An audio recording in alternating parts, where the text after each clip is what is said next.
बात करें फ्रेंड्स तो काफी अति महत्वपूर्ण प्रश्न पहला कह रहा है कि अभिनव भारत से कौन संबंधित है। काफी अति महत्वपूर्ण प्रश्न है फ्रेंड्स, याद रखिएगा अभिनव भारत से कौन संबंधित है। तो इस क्वेश्चन का जो आंसर हो जाएगा विकल्प नंबर ए बिल्कुल सही हो जाएगा, वी.डी. सावरकर यानी विनायक दामोदर सावरकर जो है ना फ्रेंड्स, इनका संबंध किससे है तो अभिनव भारत संस्था से, यानी विकल्प नंबर ए बिल्कुल सही हो जाएगा। वहीं डिटेल की बात करें तो विनायक दामोदर सावरकर ने 1904 ईस्वी में अभिनव भारत नामक संस्था का स्थापना किया था। तो ये भी चीज़ें आपको याद रखनी पड़ेंगी। आगे बढ़ते हैं अगला प्रश्न। प्रश्न कह रहा है कि गदर क्रांति छिड़ने का सबसे महत्वपूर्ण कारण क्या था। तो गदर क्रांति छिड़ने का सबसे महत्वपूर्ण कारण याद रखिएगा वो था कामागाटामारू घटना। क्या था कामागाटामारू घटना, यानी इस क्वेश्चन का जो विकल्प हो जाएगा विकल्प नंबर बी बिल्कुल सही हो जाएगा। तो ये भी चीज़ें याद रखनी है। अगर मैं डिटेल की बात करूं तो याद रखिएगा फ्रेंड्स 1914 ईस्वी में घटित कामागाटामारू प्रकरण के अंतर्गत कनाडा सरकार ने उन भारतीयों पर कनाडा में घुसने पर प्रतिबंध लगा दिया जो भारत से सीधे कनाडा न आया हो। भारत के गुरदीप सिंह ने कामागाटामारू नामक एक जहाज को किराए पर लेकर 376 यात्रियों को बैठाकर कनाडा के बंदरगाह वैंकूवर की ओर प्रस्थान किया। ठीक है ना।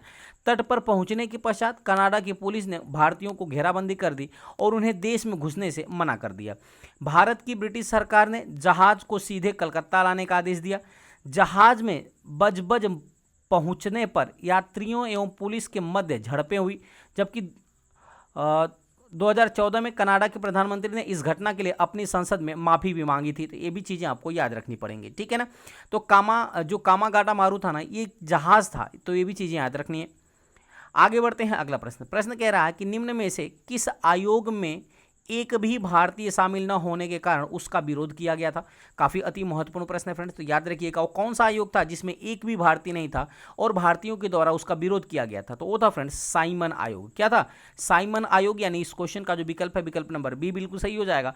और इसका विरोध करते हुए भारतीयों ने साइमन गो बैक का नारा दिया था। क्या दिया था साइमन गो बैक का। अब प्रश्न ये पूछता है कि साइमन गो बैक का नारा लिखा किसने था। तो ये लिखा था यूसुफ मेहर अली ने। किसने लिखा था यूसुफ मेहर अली ने इस नारे को लिखा था। तो ये भी चीज़ें आपको याद रखनी है। ठीक है ना। अच्छा, इसी साइमन गो बैक के दौरान फ्रेंड्स ना, इसी नारे के दौरान जब विरोध किया जा रहा था तो लाला लाजपत राय को लाठी लग जाती है और लाला लाजपत राय की कुछ दिनों के बाद मृत्यु हो जाती है। तो ये भी चीज़ें याद रखनी है। अगर डिटेल की बात करें तो याद रखिएगा 1919 के एक्ट की समीक्षा के लिए 10 वर्ष बाद एक आयोग के गठन की बात की गई थी, जबकि 8 नवंबर 1927 में भारत में संवैधानिक सुधारों के अध्ययन के लिए सर जॉन साइमन के नेतृत्व में 7 सदस्यीय साइमन कमीशन का गठन किया गया था, जिसमें एक भी भारतीय सदस्य नहीं था, जिसकी वजह से भारतीयों ने इसका पुरजोर विरोध किया था। आगे बढ़ते हैं अगला प्रश्न। प्रश्न कह रहा है कि स्वदेश बांधव समिति का संस्थापक कौन था। काफ़ी अति महत्वपूर्ण प्रश्न। तो स्वदेश बांधव समिति के अगर मैं संस्थापक की बात करूं फ्रेंड्स तो याद रखिएगा वो थे अश्विनी कुमार दत्त। तो कौन थे अश्विनी कुमार दत्त, यानी इस क्वेश्चन का जो विकल्प हो जाएगा विकल्प नंबर ए बिल्कुल सही हो जाएगा। अगर मैं डिटेल की बात करूं तो बंगाल विभाजन की घटना के दौरान बंगाल में अधीन, ठीक है ना, बंगाल में अश्विनी कुमार दत्त ने, याद रखिएगा अधीन नहीं, बंगाल में अश्विनी कुमार दत्त ने 6 अगस्त 1905 को स्वदेश बांधव समिति की स्थापना की थी। तो ये भी चीज़ें आपको याद रखनी पड़ेंगी। आगे बढ़ते हैं अगले क्वेश्चन की तरफ। अगला क्वेश्चन आपके सामने कह रहा है कि 1904 में किसने अभिनव भारत सोसाइटी को संगठित किया था। काफ़ी अति महत्वपूर्ण। अभिनव भारत सोसाइटी को किसने संगठित किया था फ्रेंड्स। तो याद रखिएगा वो किया था वी.डी. सावरकर ने, यानी विनायक दामोदर सावरकर ने, यानी इस क्वेश्चन का विकल्प नंबर का सही हो जाएगा। तो बी बिल्कुल सही हो जाएगा। डिटेल की बात करें तो विनायक दामोदर सावरकर के द्वारा 1899 में स्थापित मित्र मेला ही 1904 में एक गुप्त संस्था अभिनव भारत में परिवर्तित हो गई। तो काफ़ी अति महत्वपूर्ण प्रश्न। ठीक है ना। जो अभिनव भारत संस्था थी ना, ये 1899 में इसका नाम क्या था, इसका नाम था मित्र मेला, जबकि 1904 में इसका नाम बदल कर रख दिया गया कि अभिनव भारत संस्था। तो ये भी चीज़ें आपको याद रखनी पड़ेंगी। ठीक है ना। जिसके संस्थापक कौन थे तो विनायक दामोदर सावरकर, यानी वी.डी. सावरकर। अगला प्रश्न आपके सामने कह रहा है कि नौजवान भारत सभा की स्थापना किसने किया था। काफ़ी अति महत्वपूर्ण प्रश्न। नौजवान भारत सभा की स्थापना की बात करें तो वो किया था भगत सिंह ने। किसने किया था फ्रेंड्स भगत सिंह ने किया था, यानी इस क्वेश्चन का जो विकल्प हो जाएगा विकल्प नंबर ए बिल्कुल सही हो जाएगा। अगर डिटेल की बात करें तो मजदूरों एवं किसान युवाओं को संगठित कर देश की आज़ादी के लिए वर्ष 1926 में भगत सिंह ने भारत नौजवान सभा की स्थापना की थी। तो ये भी चीज़ें आपको याद रखनी है। देखिए फ्रेंड्स, ये काफ़ी महत्वपूर्ण प्रश्नों की श्रृंखला होने वाली है। तो अभी तक आपने चैनल को सब्सक्राइब नहीं किया है तो सब्सक्राइब कर लीजिए, और वीडियो को लाइक नहीं किया तो लाइक कर लीजिए। काफ़ी मज़ेदार कंटेंट आपको मिलने वाला है इस वीडियो में। आगे बढ़ते हैं। अगला प्रश्न कह रहा है कि भगत सिंह का जन्म कहाँ हुआ था। काफ़ी अति महत्वपूर्ण प्रश्न फ्रेंड्स। तो याद रखिएगा, भगत सिंह का जो जन्म हुआ था ना, वो हुआ था बंगा गांव में। कहाँ हुआ था? बंगा गांव में। यानी इस क्वेश्चन का जो विकल्प है, विकल्प नंबर डी बिल्कुल सही हो जाएगा। अगर मैं डिटेल की बात करूं तो भगत सिंह का जन्म 27 सितंबर 1907 को वर्तमान में जो कि पंजाब पड़ता है, पाकिस्तान के लायलापुर जिले के बंगा गांव में हुआ था। ठीक है ना। असेंबली में बम फेंकने के जुर्म में गिरफ्तार भगत सिंह और उनके साथी सुखदेव एवं राजगुरु को सैंडर्स हत्याकांड में 23 मार्च 1931 को फांसी दे दी गई थी। तो ये डेट आपको याद रखना है। 23 मार्च 1931 को फांसी दी गई थी। तो ये डेट आपको महत्वपूर्ण तरीके से याद रखना है। ठीक है ना। आगे बढ़ते हैं। अगला प्रश्न कह रहा है कि हिंदुस्तान सोशलिस्ट रिपब्लिकन आर्मी का गठन किसने किया था। तो हिंदुस्तान सोशलिस्ट रिपब्लिकन आर्मी का जो गठन किया था फ्रेंड्स, वो किया था सचिंद्रनाथ सन्याल ने। किसने किया था? सचिंद्रनाथ सन्याल ने। यानी इस क्वेश्चन का विकल्प नंबर डी बिल्कुल सही हो जाएगा। अगर डिटेल की बात करें तो हिंदुस्तान रिपब्लिकन एसोसिएशन की स्थापना अक्टूबर 1924 में सचिंद्रनाथ सन्याल, जोगेश चंद्र चटर्जी, ठीक है ना, इसके अन्य सदस्य की बात करें तो राम प्रसाद बिस्मिल, चंद्रशेखर आजाद ने मिलकर किया था। ठीक है ना। जिसका पहला कार्य 1925 में क्या था? काकोरी ट्रेन डकैती। क्या था? काकोरी ट्रेन डकैती इसका पहला कार्य था। हिंदुस्तान सोशलिस्ट रिपब्लिकन आर्मी का गठन चंद्रशेखर आजाद के नेतृत्व में सितंबर 1928 में दिल्ली के फिरोज शाह कोटला मैदान में किया गया था। इस संगठन का उद्देश्य भारत में एक समाजवादी गणतंत्रवादी राज्य की स्थापना करना था। ठीक है ना। अगर बात करें आगे तो पुलिस अधीक्षक, जो लाहौर का पुलिस अधीक्षक था जिसका नाम था सैंडर्स, इसकी 30 अक्टूबर 1928 को भगत सिंह, चंद्रशेखर आजाद और राजगुरु द्वारा हत्या किया गया था और इस संगठन की पहली क्रांतिकारी घटना थी। तो ये भी चीज़ें आपको याद रखनी पड़ेंगी। चलिए आगे बढ़ते हैं अगले प्रश्न की तरफ। अगला प्रश्न आपके सामने कह रहा है कि चटगांव शस्त्रागार डकैती की योजना किसने तैयार की थी। काफ़ी अति महत्वपूर्ण प्रश्न फ्रेंड्स आपके सामने। चटगांव शस्त्रागार डकैती की योजना किसने तैयार की थी फ्रेंड्स? तो याद रखिएगा, ये तैयार किया था सूर्यसेन ने। किसने? सूर्यसेन ने। यानी इस क्वेश्चन का जो विकल्प हो जाएगा, विकल्प नंबर सी बिल्कुल सही हो जाएगा। अगर डिटेल की बात करें तो चटगांव शस्त्रागार छापा 18 अप्रैल 1930 को सूर्यसेन के नेतृत्व में हुआ था। इस क्रांतिकारी समूह में 2 महिलाएं भी शामिल थी। एक का नाम था प्रीतिलता वाडेकर और दूसरे का नाम था कल्पना। तो इन 2 महिलाओं का भी नाम आपको याद रखना काफ़ी महत्वपूर्ण है। प्रश्न पूछ लेगा कि चटगांव शस्त्रागार छापा में या चटगांव शस्त्रागार छापा में जो क्रांतिकारी थे उनमें कौन कौन सी महिलाएं शामिल थी। तो एक थी प्रीतिलता वाडेकर और दूसरी थी कल्पना। तो इन दोनों को भी याद रखना है। आगे बढ़ते हैं। अगला प्रश्न कह रहा है कि फिलिप सेपरेट नामक अंग्रेज पर मुकदमा चलाया गया था। किसके खिलाफ मुकदमा चलाया गया था या किस केस में मुकदमा चलाया गया था? तो याद रखिएगा, ये चलाया गया था फ्रेंड्स मेरठ षड्यंत्र केस में। किस में चलाया गया था? मेरठ षड्यंत्र केस में फिलिप सेपरेट नामक अंग्रेज पर मुकदमा चलाया गया था। यानी इस क्वेश्चन का विकल्प नंबर ए बिल्कुल सही हो जाएगा। अगर डिटेल की बात करें तो 1929 ईस्वी में मेरठ षड्यंत्र केस के अंतर्गत जिन पर मुकदमा चलाया गया था उनमें से 3 साम्यवादी ब्रिटिश नागरिक फिलिप सेपरेट, बेन वेडले और लेस्टर हचिंगसन भी शामिल थे। तो ये भी चीज़ें आपको याद रखनी पड़ेंगी। अगला प्रश्न आपके सामने। प्रश्न कह रहा है कि निम्नलिखित में से किस क्रांतिकारी ने मैं अनिश्वरवादी क्यों हूं शीर्षक लेख लिखा था। काफ़ी अति महत्वपूर्ण प्रश्न। किस क्रांतिकारी द्वारा लिखा गया था कि मैं अनिश्वरवादी क्यों हूं? तो याद रखिएगा फ्रेंड्स, ये लिखा था भगत सिंह ने। किसने लिखा था? भगत सिंह ने लिखा था। यानी इस क्वेश्चन का जो विकल्प हो जाएगा, विकल्प नंबर ए बिल्कुल सही हो जाएगा। अगर डिटेल की बात करें तो मैं अनिश्वरवादी क्यों हूं, इस शीर्षक के लेख किसके द्वारा लिखा गया था? तो भगत सिंह के द्वारा लिखा गया था। आगे बढ़ते हैं। अगला प्रश्न है कि सिंह सभा की स्थापना कहां पर की गई थी। काफी अति महत्वपूर्ण। तो इसकी स्थापना किया गया था पंजाब के अंदर। यानी विकल्प नंबर सी बिल्कुल सही हो जाएगा। ठीक है। डिटेल की बात करें तो सिखों के सुधारवादी संगठन के रूप में सिंह सभा की स्थापना 1873 ईस्वी में अमृतसर पंजाब में हुई थी। तो ये भी चीजें आपको याद रखनी है। आगे बढ़ते हैं अगला प्रश्न, काफी अति महत्वपूर्ण प्रश्न, गदर पार्टी की स्थापना कब हुई थी? तो याद रखिएगा फ्रेंड्स, जो गदर पार्टी थी ना, इसकी स्थापना हुई थी 1913 ईस्वी में। कहाँ हुई थी? 1913 ईस्वी में हुई थी, यानी इस क्वेश्चन का विकल्प नंबर ए बिल्कुल सही हो जाएगा। गदर पार्टी की स्थापना किसने किया था, ये आपके लिए काफी महत्वपूर्ण हो जाता है। तो याद रखिएगा फ्रेंड्स, गदर पार्टी की स्थापना 1913 ईस्वी में सैन फ्रांसिस्को में लाला हरदयाल के प्रयासों से हुई थी। तो ये भी आपको याद रखना है, ठीक है ना। चलिए, लाला हरदयाल और सोहन सिंह भाखड़ा के द्वारा गदर पार्टी की स्थापना की गई थी, तो ये भी याद रखिएगा। अगला प्रश्न आपके सामने है कि गदर पार्टी की स्थापना किसने की थी? देखिए, आ गया प्रश्न आपके सामने, काफी महत्वपूर्ण प्रश्न है। तो गदर पार्टी की स्थापना की बात करें फ्रेंड्स, तो याद रखिएगा वो लाला हरदयाल ने किया था, अकॉर्डिंग टू ऑप्शन। अगर सोहन सिंह भाखड़ा भी होता तो वो भी इसमें शामिल थे, यानी इस क्वेश्चन का विकल्प नंबर ए बिल्कुल सही हो जाएगा। डिटेल की बात करें तो गदर पार्टी की स्थापना 1913 ईस्वी में सैन फ्रांसिस्को में लाला हरदयाल के प्रयासों से हुई थी। अगला प्रश्न कह रहा है कि राम प्रसाद बिस्मिल का नाम किससे प्रसिद्ध संबंध है? तो राम प्रसाद बिस्मिल के नाम की बात करें तो किससे संबंध है, यानी किस केस से संबंधित है? तो याद रखिएगा फ्रेंड्स, इनका संबंध है काकोरी षड्यंत्र केस, यानी इस क्वेश्चन का जो विकल्प है, विकल्प नंबर सी बिल्कुल सही हो जाएगा। राम प्रसाद बिस्मिल का नाम काकोरी षड्यंत्र केस से संबंधित है। डिटेल की बात करते हैं तो 9 अगस्त 1925 ईस्वी को सहारनपुर से लखनऊ की ओर जा रही 8 डाउन ट्रेन, पहली बार ट्रेन का नाम याद रखिएगा, 8 डाउन ट्रेन से सरकारी खजानों को काकोरी नामक स्थान पर लूट लिया गया था, जिसे काकोरी षड्यंत्र केस या काकोरी कांड भी कहा गया। सरकारी खजाना लूटने का विचार किसने दिया था? तो राम प्रसाद बिस्मिल का था। तो ये भी चीजें आपको याद रखना है। आगे बढ़ते हैं अगला प्रश्न। प्रश्न कह रहा है कि भारत में क्रांतिकारी आंदोलन कहां से शुरू हुआ था? तो भारत के अंदर सर्वप्रथम क्रांतिकारी जो आंदोलन शुरू हुआ था वो हुआ था महाराष्ट्र से। कहां से? महाराष्ट्र से, यानी इस क्वेश्चन का जो विकल्प हो जाएगा, विकल्प नंबर डी बिल्कुल सही हो जाएगा। कहां से शुरू हुआ था? तो महाराष्ट्र से। डिटेल की बात करें तो भारत में क्रांतिकारी आंदोलन का प्रारंभ महाराष्ट्र से प्रारंभ हुआ था। व्यायाम मंडल, मित्र मेला व अभिनव भारत प्रमुख क्रांतिकारी संस्थाएं थी। तो ये भी चीजें आपको याद रखना है।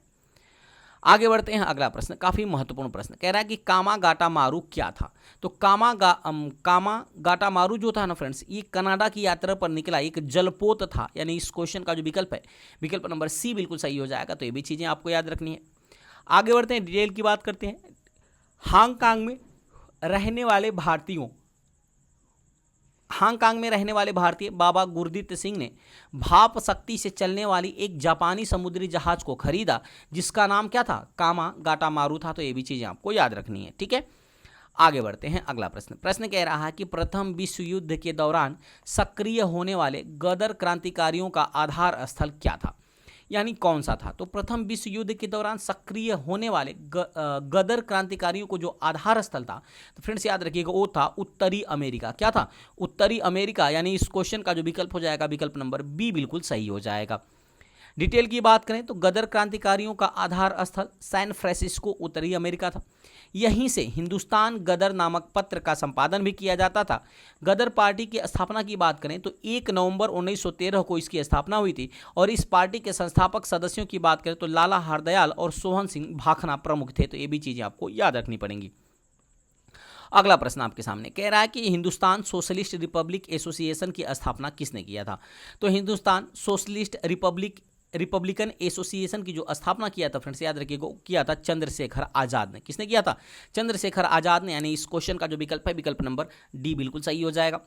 डिटेल की बात करते हैं तो वर्ष 1928 ईस्वी में चंद्रशेखर आजाद के नेतृत्व में दिल्ली के फिरोज शाह कोटला मैदान में हिंदुस्तान सोशलिस्ट रिपब्लिकन एसोसिएशन यानी HSRA की स्थापना की गई थी। तो ये भी चीजें आपको याद रखनी पड़ेंगी। आगे बढ़ते हैं फ्रेंड्स अगला प्रश्न कह रहा है कि हिंदुस्तान सोशलिस्ट रिपब्लिकन आर्मी का गठन किसने किया था? अब यहाँ पूछ रहा है कि गठन किसने किया था फ्रेंड्स, तो काफी अति महत्वपूर्ण याद रखिएगा। इसके गठन की मैं बात करूँ फ्रेंड्स तो राम प्रसाद बिस्मिल ने भी किया था, साथ ही साथ सचिंद्र नाथ सन्याल ने भी किया था। तो इस प्रकार कह सकते हैं कि विकल्प नंबर ई बिल्कुल सही हो जाएगा, उपरोक्त में से एक से अधिक, ठीक है ना। आगे बढ़ते हैं, डिटेल की बात करते हैं तो हिंदुस्तान रिपब्लिकन एसोसिएशन की स्थापना अक्टूबर 1924 में राम प्रसाद बिस्मिल, जोगेश चंद्र चटर्जी, चंद्रशेखर आजाद और सचिंद्र नाथ सन्याल आदि के द्वारा कानपुर में किया गया था, ठीक है ना। सितंबर 1928 को दिल्ली के फिरोज शाह कोटला मैदान में हिंदुस्तान सोशलिस्ट रिपब्लिकन एसोसिएशन की स्थापना चंद्रशेखर आजाद के नेतृत्व में किया गया था। तो ये भी चीजें आपको याद रखनी पड़ेंगी। आगे बढ़ते हैं फ्रेंड्स, अगला प्रश्न। प्रश्न कह रहा है कि 1931 में चंद्रशेखर आजाद की मृत्यु हुई थी, यानी कहां पर 1931 में चंद्रशेखर आजाद की मृत्यु हुई थी? तो फ्रेंड्स वो हुई थी इलाहाबाद के अंदर। कहां हुई थी? इलाहाबाद के अंदर, यानी इस क्वेश्चन का जो विकल्प है विकल्प नंबर सी बिल्कुल सही हो जाएगा। वहीं डिटेल की बात करें तो 27 फरवरी 1931 को इलाहाबाद, यानी जो वर्तमान में प्रयागराज है, के अल्फ्रेड पार्क यानी आजाद पार्क में चंद्रशेखर आजाद की मृत्यु हुई थी। अगला प्रश्न आपके सामने फ्रेंड्स कह रहा है सुखदेव, भगत सिंह तथा राजगुरु को किस तारीख को फांसी दी गई थी? काफी अति महत्वपूर्ण प्रश्न, मैंने पिछले क्वेश्चन में बताया था कि डिटेल आप याद रखिएगा और डेट आपको याद रखना है। तो फ्रेंड्स याद रखिएगा, सुखदेव, भगत सिंह और राजगुरु को जो फांसी दिया गया था फ्रेंड्स, वो कब दिया गया था? तो वो दिया गया था 23 मार्च 1931 को। कब दिया गया था? 23 मार्च 1931 को, यानी इस क्वेश्चन का जो विकल्प है विकल्प नंबर बी बिल्कुल सही हो जाएगा। डिटेल की बात करें तो अंग्रेज पुलिस अधिकारी जॉन सैंडर्स की गोली मारकर हत्या के षड्यंत्र में भगत सिंह, राजगुरु और सुखदेव को 23 मार्च 1931 को लाहौर के सेंट्रल जेल में फांसी दे दी गई। आगे बढ़ते हैं, अगला प्रश्न। प्रश्न कह रहा है कि सरदार उधम सिंह ने किसे मारा था? काफी अति महत्वपूर्ण प्रश्न, तो याद रखिएगा फ्रेंड्स, सरदार उधम सिंह ने माइकल ओ डायर को मारा था। किसको मारा था? माइकल ओ डायर को, यानी इस क्वेश्चन का जो विकल्प है विकल्प नंबर सी बिल्कुल सही हो जाएगा। आप सबको पता होगा फ्रेंड्स, जलियांवाला बाग हत्याकांड। जलियांवाला बाग हत्याकांड में एक था माइकल ओ डायर और एक था फ्रेंड्स, याद रखिएगा, एक माइकल ओ डायर था, ठीक है ना, एक जनरल डायर था माइकल ओ डायर। तो जो माइकल ओ डायर था ना, ये आदेश दिया था, और आदेश देने के बाद ना जब जांच बैठाया गया तो जांच में महज यही कहा गया कि इन्होंने अपने शक्तियों का थोड़ा सा ज़्यादा प्रयोग कर लिया है। और ये जब लंदन चला गया, यानी इंग्लैंड चला गया फ्रेंड्स, तो इंग्लैंड जाने के बाद इसको सम्मानित किया गया और वहीं पर जाकर के सरदार उधम सिंह ने माइकल ओ डायर को मारा था। तो ये भी चीज़ें आपको याद रखना है। डिटेल की बात करें तो सरदार उधम सिंह, राम मोहम्मद सिंह आज़ाद, जिनको नाम से जाना जाता है, काफ़ी अति महत्वपूर्ण, याद रखिएगा कि सरदार उधम सिंह का नाम क्या है? राम मोहम्मद सिंह आज़ाद, ठीक है ना। ये lieutenant governor Michael O'Dwyer की ब्रिटेन में जाकर के हत्या कर दी थी, ठीक है ना। इसके लिए उन्हें वर्ष 1940 में फांसी की सजा भी दिया गया था। आगे बढ़ते हैं, अगला प्रश्न काफी महत्वपूर्ण प्रश्न कह रहा है चटगांव शस्त्रागार थावे में कौन संबंधित है? तो चटगांव शस्त्रागार थावे से कौन संबंधित है? तो याद रखिएगा फ्रेंड्स, इससे कौन संबंधित है? तो इसका आंसर हो जाएगा विकल्प नंबर डी, यानी सूर्य सेन संबंधित है। अकॉर्डिंग टू ऑप्शन की बात करें तो विकल्प नंबर डी बिल्कुल सही हो जाएगा। अगर डिटेल की बात करें, चटगांव शस्त्रागार थावे से बंगाल के प्रसिद्ध क्रांतिकारी सूर्यसेन संबंधित है। सूर्यसेन ने इंडियन रिपब्लिकन आर्मी की स्थापना की थी। तो ये भी चीज़ें आपको याद रखना है कि इंडियन रिपब्लिकन आर्मी की स्थापना किसने किया था? तो किया था सूर्यसेन ने। अगला प्रश्न आपके सामने कह रहा है कि मुख्य खालसा दीवान ने किसको गिरे हुए सिख और अपराधी के रूप में घोषित किया था? काफी अति महत्वपूर्ण प्रश्न। मुख्य खालसा दीवान ने किसको गिरे हुए सिख और अपराधी के रूप में घोषित किया था? तो फ्रेंड्स याद रखिएगा, वो किया था गदर पार्टी के क्रांतिकारी को। यानी इस क्वेश्चन का जो विकल्प है विकल्प नंबर बी बिल्कुल सही हो जाएगा, ठीक है ना। अगर डिटेल की बात करें तो मुख्य खालसा दीवान ने गदर पार्टी के क्रांतिकारियों को गिरे हुए सिख और अपराधी के रूप में घोषित किया था।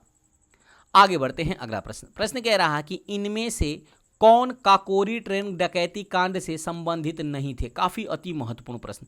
तो याद रखिएगा फ्रेंड्स, अकॉर्डिंग टू ऑप्शन की मैं बात करूं तो इसका आंसर हो जाएगा विकल्प नंबर डी, यानी सुखदेव। कौन थे फ्रेंड्स? सुखदेव, ठीक है ना। कौन कौन? तो काकोरी ट्रेन डकैती कांड से संबंधित नहीं थे सुखदेव, यानी इस क्वेश्चन का विकल्प नंबर डी बिल्कुल सही हो जाएगा। अगर डिटेल की बात करें तो काकोरी ट्रेन डकैती की घटना जो है 9 अगस्त 1925 को हिंदुस्तान रिपब्लिक एसोसिएशन के क्रांतिकारियों द्वारा घटित की गई थी, जिसमें राम प्रसाद बिस्मिल, अशफाक उल्ला खां, रोशन सिंह और राजेंद्र लाहिड़ी सहित 10 क्रांतिकारी शामिल थे। तो ये भी चीज़ें आपको याद रखना है। आगे बढ़ते हैं, अगला प्रश्न।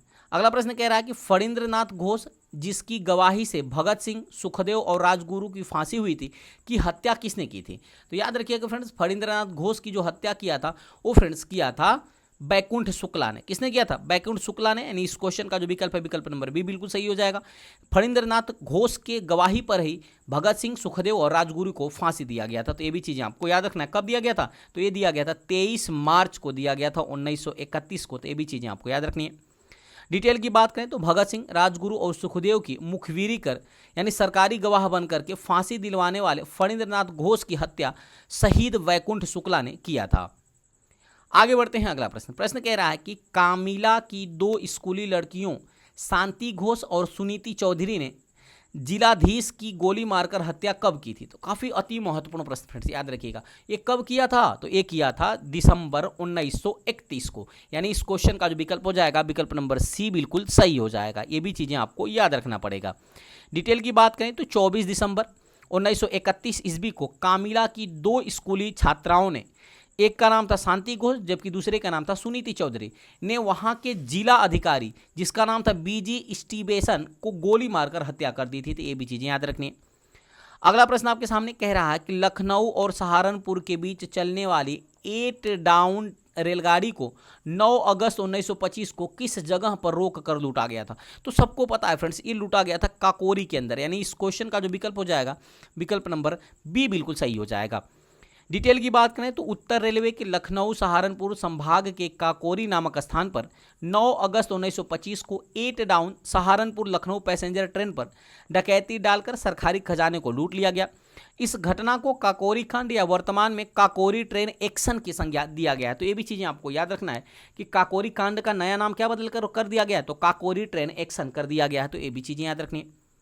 अगला प्रश्न आपके सामने कह रहा है कि इनमें से किसको मुजफ्फरपुर बमकांड के आरोप में फांसी दी गई थी?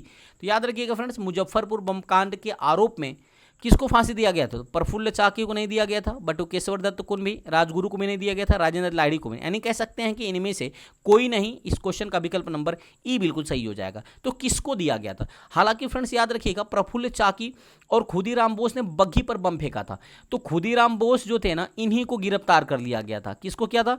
खुदीराम बोस को गिरफ्तार करके इनको फांसी पर चढ़ा दिया गया। जबकि प्रफुल्ल जो चाकी थे ना फ्रेंड्स, ये वहां से भागे और भागने के क्रम में अंग्रेजों द्वारा घिर गए, तो इन्होंने अपनी ही पिस्टल से अपनी हत्या कर ली थी। तो यहां प्रश्न पूछ रहा है कि किसको फांसी दी गई थी? तो वो दिया गया था खुदीराम बोस को। ठीक है ना।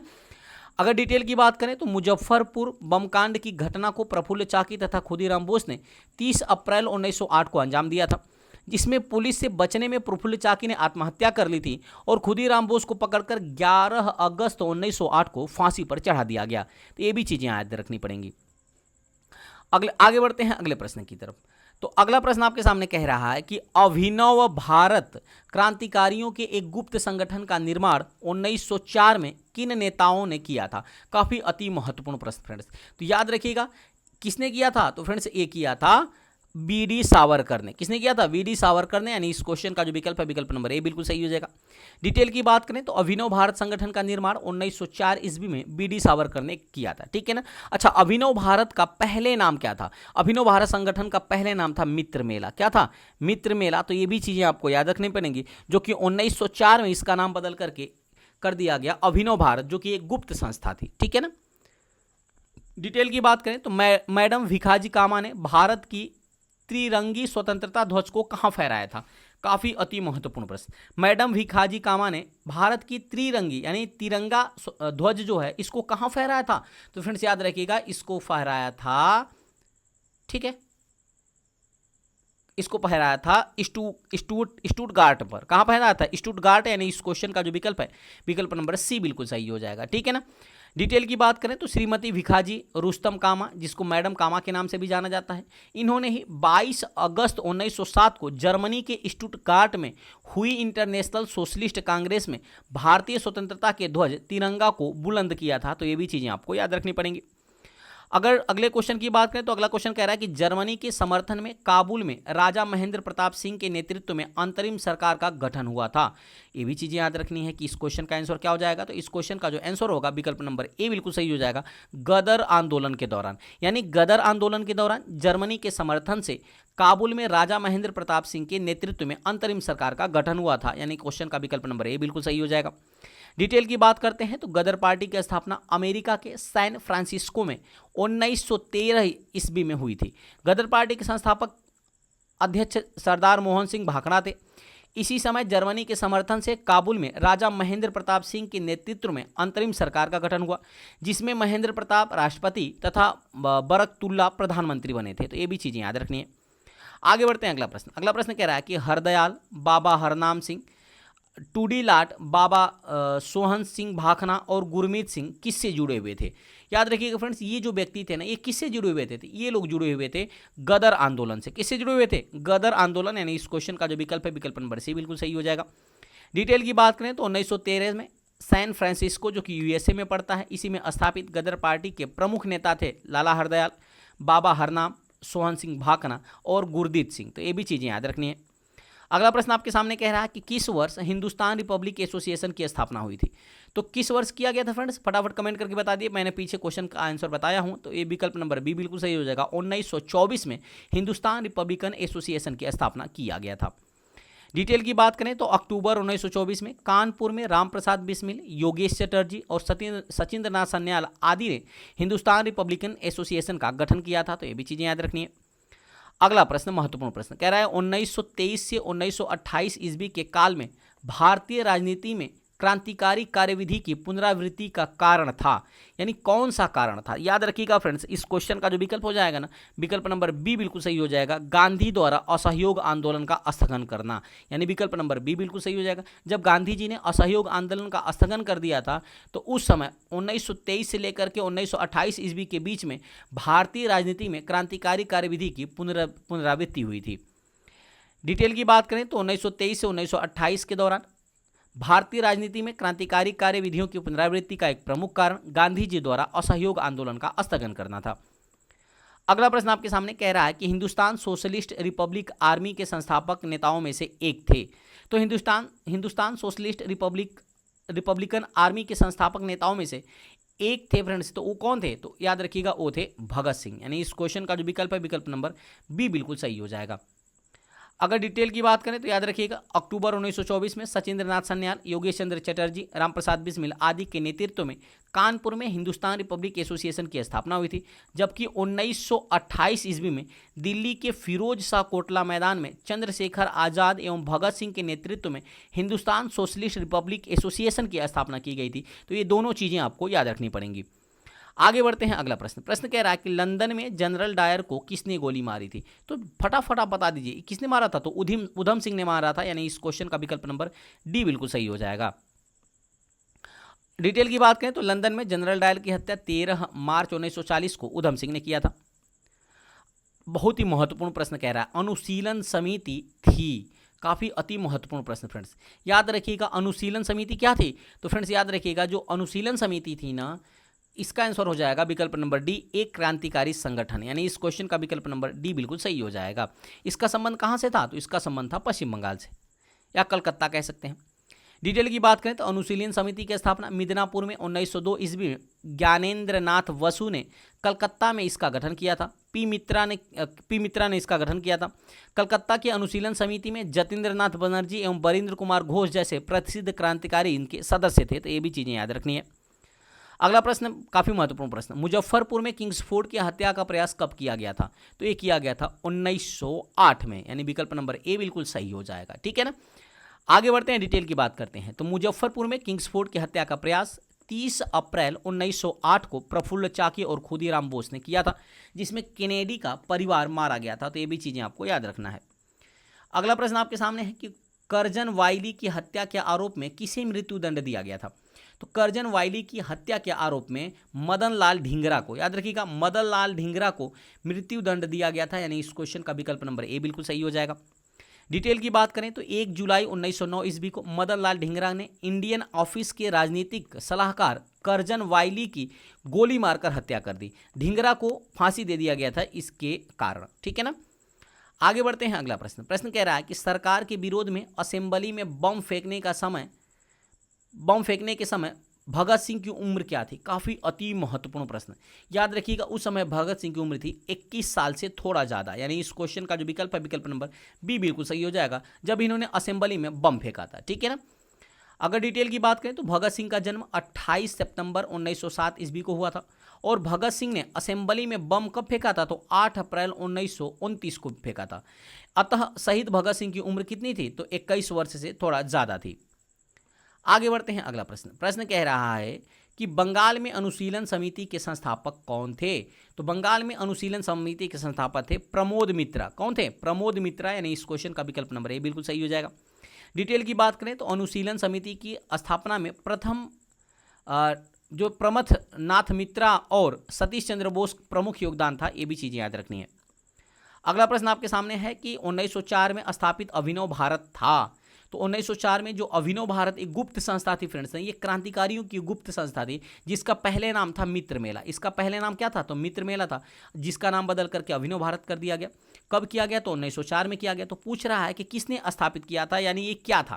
तो याद रखिएगा फ्रेंड्स, ये था क्रांतिकारी गतिविधियों से संबंध एक गुप्त संगठन, यानी इस क्वेश्चन का विकल्प नंबर ए बिल्कुल सही हो जाएगा। अब डिटेल की बात करते हैं तो याद रखिएगा, विनायक दामोदर सावरकर द्वारा 1899 ईस्वी में स्थापित मित्र मेला ही एक गुप्त सभा अभिनव भारत में परिवर्तित हो गई। यह संगठन क्रांतिकारी गतिविधियों से संबंध एक गुप्त संगठन था। तो ये भी चीजें याद रखनी है।